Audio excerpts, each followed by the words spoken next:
So I've been a heavy user of the Apple ecosystem over the past 10 years. In that time, I've tried and collected a bunch of different accessories that I use on a day-to-day basis. So in this video, I wanted to share some of my favorite products to help you enhance your experience using the Apple ecosystem. Now, just a disclaimer, I'm not suggesting that you should go out and buy all of these accessories all at once. I spent years collecting all of these accessories. So the intention of this video is very much to provide you with inspiration on different ways in which you can elevate your experience using the Apple ecosystem. As always, I'll leave links to the products I mentioned in the video description.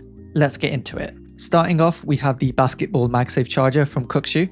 So this is a pretty interesting accessory that I've covered a number of times on this channel. It's a 3-in-1 MagSafe charger that has a unique basketball-inspired metal design that can charge your iPhone, Apple Watch, and AirPods all at once. But what's even cooler is that the charger comes with this magnetic hoop that attaches to the front and the back, so you can play some mini basketball with it when you're bored. Now, as far as tech specs go, this charger actually isn't the most impressive out there. So I'm pretty sure it doesn't support the new fast charging speeds for the Apple Watch or the new faster MagSafe speeds for the iPhone 16 series. So if those things matter to you, then this might not be the accessory for you. However, if you're a bit bored of all of the other MagSafe chargers out there and you want to try something with a more novel design, this is definitely one to consider. Of course, when you're out traveling, you're probably going to need access to a quick charge when you're on the go. There are, of course, plenty of battery packs out there to choose from. However, the one that I like to use when traveling is the MagSafe battery pack from Moft. I feel like Moft have been killing it with their accessories recently. This particular battery pack features a very minimalist, premium looking design with its vegan leather material and metal buttons on the side. It's very slim and compact, being just half an inch thick. And with it weighing just 130 grams, it's super light and easy to carry around. Now, that does come at the slight downside of having a smaller battery capacity. So this thing is rated at, I think, 3,400 milliamp hours, which actually isn't a lot if you're charging something like an iPhone 16 Pro Max. However, I'm rarely using my MagSafe charging pack to charge my phone from 0 to 100%. The speeds on MagSafe are just way too slow for that. So if I'm going to be fully charging my phone, I'll usually use standard wired charging for that, and I'll tend to use the Moft battery pack only when I need a short top up to get me through the rest of a busy day. You can obviously purchase battery packs with faster charging speeds out there. I know the ones from Anker are usually pretty popular. Just be aware that those battery packs are likely going to be a bit thicker and heavier to carry around. Another thing I like about the Moft battery pack is that they have an entire ecosystem of different accessories that all link and match together. So this battery pack attaches via MagSafe, as you'd expect. However, if I take something like their MagSafe snap stand wallet, I can also attach that onto the back of the battery pack.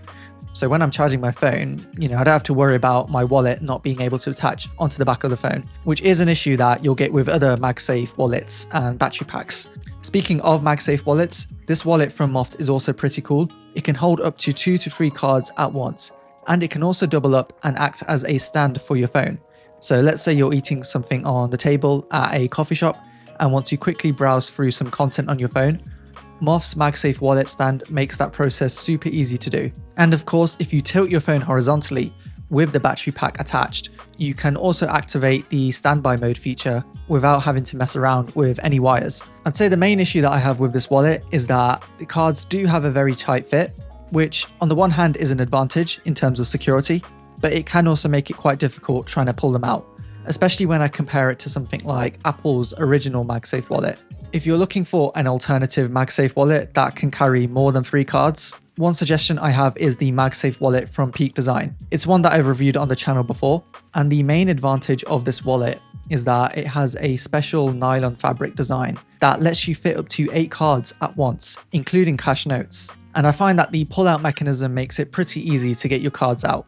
Next up, we have the smart case for the AirPods Max. So the standard case that you get with the AirPods Max, quite notoriously, doesn't offer the best in terms of protection, which is why I generally recommend picking up a proper case for when you're traveling and carrying around your headphones in a backpack. The case I've gone for has a very minimal design, with an outer layer that's constructed from a durable snowflake fabric to ensure your headphones remain protected at all times. Because this is a smart case, it also supports sleep mode for the AirPods Max, meaning you can store the headphones with or without Apple's case, and the headphones will still enter the same low power state.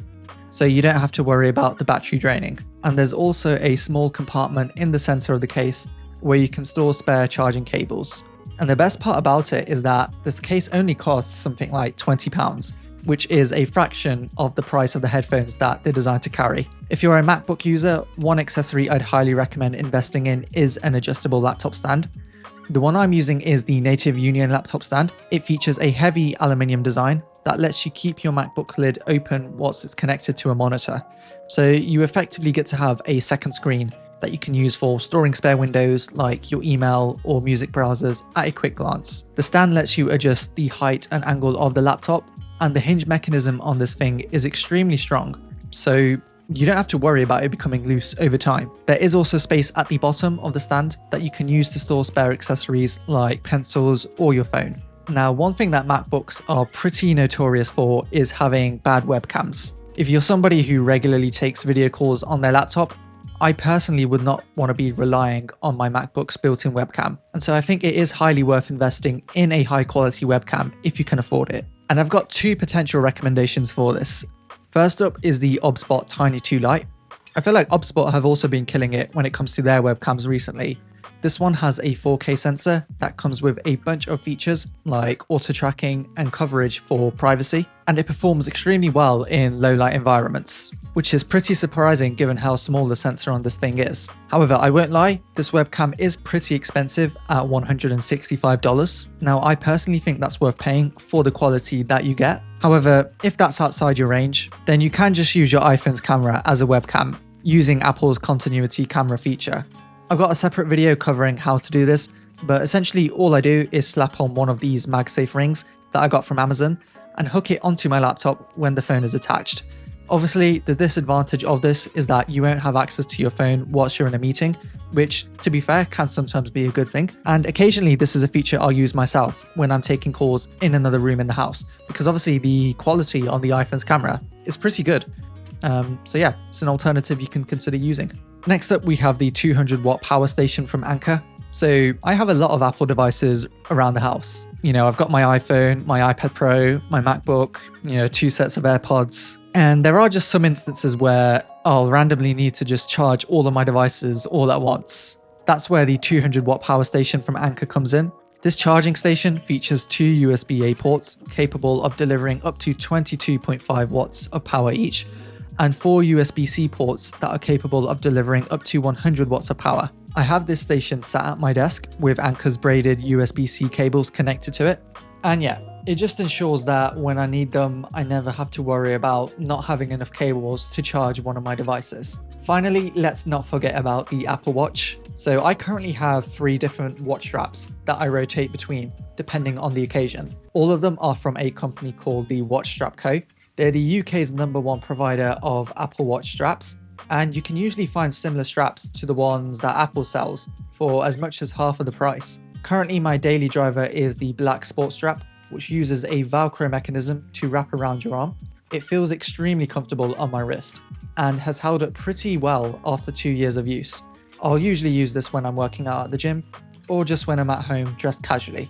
Then when it comes to more formal occasions, I'll either throw on the Silver Link bracelet or the Defiant leather strap, which both look extremely crisp when, I'm wearing something like a white dress shirt.